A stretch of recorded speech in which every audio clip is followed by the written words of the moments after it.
കോൺഗ്രസ്സുകാർക്ക് അറിയാം കാര്യം എന്താണെന്ന്. കോൺഗ്രസ്സുകാരല്ലാത്ത സാധാരണ അണികളും ജനങ്ങളും ഇന്ത്യയിലെ ജനങ്ങളും ചിന്തിച്ചിട്ടുണ്ടോ ഈ സർവകക്ഷി സംഘത്തിലേക്ക്, വിദേശ രാജ്യത്തിലേക്കുള്ള സർവകക്ഷി സംഘത്തിലേക്ക് എന്തുകൊണ്ടായിരിക്കും രാഹുൽ ഗാന്ധി അയക്കാത്തത്?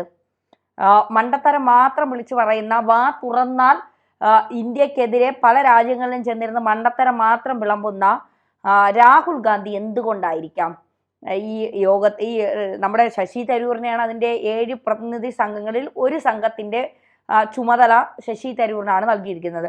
എന്നിട്ടും എന്തുകൊണ്ടായിരിക്കും പ്രതിപക്ഷ നേതാവ് രാഹുൽ ഗാന്ധി ഉൾപ്പെടുത്താത്തത്? അതൊരു ചോദ്യമല്ലേ? അതൊരു ചോദ്യമാണ്. അതുമായി ബന്ധപ്പെട്ട് ജിതിൻ ജേക്കബ് ഒരു പോസ്റ്റ് ഇട്ടിട്ടുണ്ട്. അതിങ്ങനെയാണ്: കോൺഗ്രസിന്റെ ചരിത്രപരമായ മറ്റൊരു മണ്ടത്തരമാണ് ഓപ്പറേഷൻ സിന്ദൂറിന്റെ പശ്ചാത്തലത്തിൽ വിദേശ രാജ്യത്തിലേക്കുള്ള സർവകക്ഷി സംഘത്തിലേക്ക് കോൺഗ്രസ് തിരഞ്ഞെടുത്ത പ്രതിനിധികളിൽ രാഹുൽ ഗാന്ധിയുടെ പേരില്ലാതിരുന്നത്. നരസിംഹറാവു പ്രധാനമന്ത്രിയായിരുന്ന കാലത്ത് ഇന്ത്യയെ ഐക്യരാഷ്ട്രസഭയിൽ പ്രതിനിധീകരിച്ചത് അന്നത്തെ പ്രതിപക്ഷ നേതാവായിരുന്ന അടൽ ബിഹാരി വാജ്പേയി ആയിരുന്നു എന്നോർക്കണം. ലോകരാജ്യങ്ങൾക്കും ഇന്ത്യയുടെ ശത്രുക്കൾക്കും മുന്നിലെ ഇന്ത്യയിലെ ഭരണപക്ഷവും പ്രതിപക്ഷവും ഒറ്റക്കെട്ടാണ് എന്ന് തെളിയിക്കാനുള്ള അവസരമാണ് രാഹുൽ ഗാന്ധി കളഞ്ഞുകുളിച്ചത്. കേന്ദ്ര സർക്കാർ ക്ഷണിച്ചില്ല എങ്കിൽ പോലും രാജ്യത്തിന് വേണ്ടി ഞാൻ പോകാം എന്ന് പറഞ്ഞ് രാഹുൽ ഗാന്ധി മുന്നോട്ട് വന്നിരുന്നെങ്കിൽ അയാളുടെ ഗ്രാഫ് തന്നെ മാറിപ്പോകുമായിരുന്നു. ഇതിപ്പോ അയാൾ സ്വയം മുന്നോട്ട് വന്നുമില്ല, കോൺഗ്രസ് പാർട്ടിയിലെ മിടുക്കരായ ആളുകളെ നാമനിർദ്ദേശം ചെയ്തതുമില്ല. അല്ലെങ്കിൽ തന്നെ രാഹുൽ ഗാന്ധിക്ക് എന്ത് രാജ്യ താല്പര്യമാണുള്ളത്? ഇന്ത്യയിലെ ഓരോ തെരഞ്ഞെടുപ്പുകളിലും തോറ്റു തുന്നം പാടുമ്പോൾ വിദേശത്ത് പോയി ഇന്ത്യൻ ജനാധിപത്യമില്ല, ഇന്ത്യയിലെ ജനാധിപത്യം പുനഃസ്ഥാപിക്കാൻ അമേരിക്കയും യൂറോപ്പും ഇടപെടണം എന്ന് പറയുന്ന രാഹുൽ ഗാന്ധിക്ക് രാജ്യ താല്പര്യം മുൻനിർത്തി ഇന്ത്യക്ക് വേണ്ടി വിദേശ രാജ്യങ്ങളിൽ പോയി സംസാരിക്കാൻ താല്പര്യം ഉണ്ടാകാത്തതിൽ അത്ഭുതമൊന്നുമില്ല. വിദേശത്ത് പോയി പാകിസ്ഥാനെതിരെ സംസാരിക്കേണ്ടി വരുന്നതാണോ അദ്ദേഹത്തെ ഇതിൽ നിന്ന് പിന്തിരിപ്പിക്കുന്നത് എന്ന് ആരെങ്കിലും സംശയിച്ചാൽ തെറ്റും പറയാൻ കഴിയില്ല. കാരണം മണിശങ്കർ അയ്യരെ പോലുള്ള കോൺഗ്രസ് നേതാക്കളുടെ പാകിസ്ഥാൻ പ്രേമം നമ്മൾ പല തവണ കണ്ടിട്ടുള്ളതാണ്. എന്നതിൻ്റെ പേരിലാണെങ്കിലും രാജ്യം ഒരു പ്രതിസന്ധി നേരിടുമ്പോൾ രാജ്യ താല്പര്യങ്ങൾക്കൊപ്പം നിൽക്കാതെ മാറി നിന്ന ആളാണ് രാഹുൽ ഗാന്ധി എന്ന ചരിത്രം രേഖപ്പെടുത്തും. അയാൾക്ക് അധികാരം മാത്രം മതി, രാജ്യ താല്പര്യമൊന്നും അയാൾക്ക് വിഷയമല്ല. കോൺഗ്രസ് പാർട്ടിയെ ഓർത്തല്ല സങ്കടം. ഇന്ത്യയിലെ മുഖ്യ പ്രതിപക്ഷ പാർട്ടി ഇങ്ങനെ ആയിപ്പോയത് ജനാധിപത്യത്തിന് തന്നെ ക്ഷീണമാണ്. രാഹുൽ ഗാന്ധിയും കോൺഗ്രസും തഴഞ്ഞിട്ടും രാജ്യ താല്പര്യം മുൻനിർത്തി കോൺഗ്രസ് നേതാവ് കൂടിയായ ശശി തരൂർ ഇന്ത്യക്ക് വേണ്ടി മുന്നോട്ട് വന്നത് വലിയ കാര്യമാണ്. ഇക്കാര്യത്തിൽ CPM-നെ അഭിനന്ദിക്കുന്നു.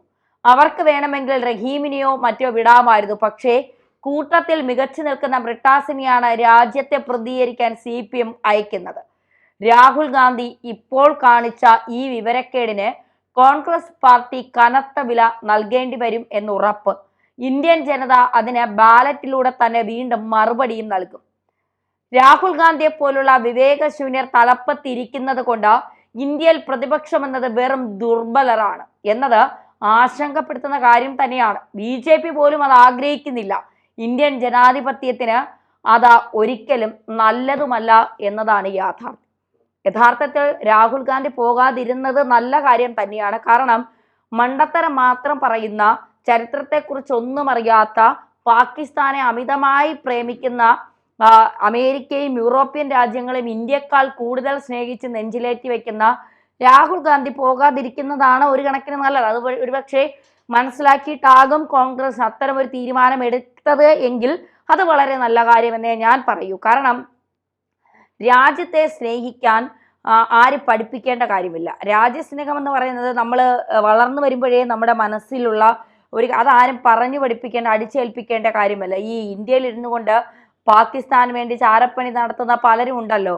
അപ്പോൾ ഇവരൊക്കെ ഈ രാജ്യസ്നേഹത്തിനപ്പുറം പണത്തിന് വില കൽപ്പിക്കുന്ന, മറ്റു പലതിനും വില കൽപ്പിക്കുന്നവരാണ്. ഇപ്പോൾ ഇന്ത്യയിലെ തിരഞ്ഞെടുപ്പ് അട്ടിമറിക്കാനും ഇന്ത്യൻ സർക്കാരിനെ അട്ടിമറിക്കാനും ഒക്കെ സോറോസുമായൊക്കെ കൂട്ടുകൂടി രാഹുൽ ഗാന്ധി കാണിക്കുന്ന കാര്യങ്ങൾ, പിന്നെ പല രാജ്യങ്ങളിലും ചെന്നിരുന്ന് ചൈനയെ പോറ്റി പറയുന്നത്, ചൈനയിലെ ആയുധങ്ങൾ ഒരിക്കലും നമുക്ക് ഉണ്ടാക്കാൻ കഴിയില്ല എന്ന് രാഹുൽ ഗാന്ധി നിരന്തരം ഈ ഇന്ത്യ അപമാനിക്കാൻ വേണ്ടി പറഞ്ഞുകൊണ്ടിരിക്കുന്നത്, ഇതൊക്കെ ഇപ്പോൾ പഹൽഗാം ഭീകരാക്രമണത്തിന് ശേഷം ഓപ്പറേഷൻ സിന്ദൂറിലൂടെ രാഹുൽ ഗാന്ധി വരെ ഞെട്ടിപ്പോയി. ഇത്രയും ആയുധങ്ങൾ നമുക്കുണ്ടോ, ഇത്രയും ആയുധ ശേഖരങ്ങൾ നമുക്കുണ്ടോ, തദ്ദേശീയമായും ആഭ്യന്തരമായും മറ്റ് രാജ്യങ്ങളിൽ നിന്നുമൊക്കെ വാങ്ങിയ ഇത്തരം ആയുധങ്ങൾ നമുക്കുണ്ടോ എന്ന് പാകിസ്ഥാനെക്കാളിലും കൂടുതൽ ഞെട്ടിയത് രാഹുൽ ഗാന്ധി എന്നാണ് കേൾക്കുന്നത്. അതുകൊണ്ട് വിദേശ രാജ്യങ്ങളിലേക്കുള്ള സർവകക്ഷി യോഗത്തിൽ അല്ലെങ്കിൽ അത്തരം നമ്മുടെ പാകിസ്ഥാൻ നമ്മളോട് കാണിക്കുന്ന ഈ വൃത്തികേടുകളും ചെയ്തികളും ഭീകരരെ ഇന്ത്യയിലേക്ക് പറഞ്ഞു വിട്ടുകൊണ്ട് ഭീകരവാദത്തെ വളർത്തിക്കൊണ്ട് ഇന്ത്യയെ സമാധാനമില്ലാത്ത വഴിയിലേക്ക് നയിക്കുന്ന പാകിസ്ഥാനെതിരെ ലോകരാജ്യങ്ങൾ മുഴുവൻ ഇന്ത്യക്കൊപ്പം നിൽക്കുകയാണ്. തുർക്കിയും കുറച്ച് രാജ്യങ്ങളും ഒഴിച്ചാൽ മറ്റെല്ലാ രാജ്യങ്ങളും ഇന്ത്യക്കൊപ്പം നിൽക്കുകയാണ്. ഇന്ത്യയെ ഇങ്ങനെ മുറുകെ പിടിക്കുകയാണ്. ഇന്ത്യ പറയുന്നതെല്ലാം കറക്റ്റാണ്.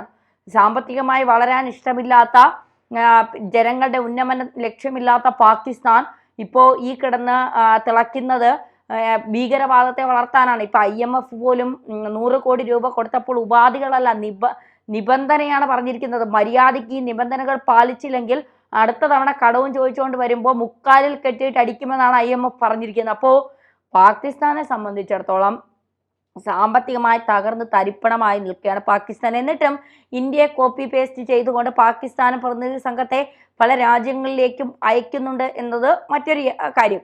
അതവിടെ നിൽക്കട്ടെ. പക്ഷേ പ്രതിപക്ഷ നേതാവായിരുന്ന അടൽ ബിഹാരി വാജ്പേയി പോലും, അദ്ദേഹത്തെ ഒന്നും രാഹുൽ ഗാന്ധിയോടൊപ്പം ചേർത്ത് വായിക്കാൻ പറ്റത്തേയില്ല. കാരണം അദ്ദേഹം എത്ര അറിവുള്ള, വിവരമുള്ള, കഴിവുള്ള, എത്ര വലിയ മനുഷ്യനായിരുന്നു എന്നും പ്രതിപക്ഷ നേതാവായിരുന്നപ്പോൾ അദ്ദേഹം നൽകിയ കാര്യങ്ങൾ, പറഞ്ഞ കാര്യങ്ങൾ, പ്രധാനമന്ത്രിയായിരുന്നപ്പോൾ അദ്ദേഹം ഇന്ത്യക്ക് വേണ്ടി ചെയ്ത കാര്യങ്ങൾ, ഇതൊക്കെ നമുക്ക് ഒരിക്കലും ചിന്തിക്കാൻ പറ്റുന്നതിലും അപ്പുറമാണ്. അദ്ദേഹത്തോടൊപ്പം ഒന്ന് രാഹുൽ ഗാന്ധി താരതമ്യപ്പെടുത്താനേ കഴിയില്ല എന്നുള്ളതാണ്.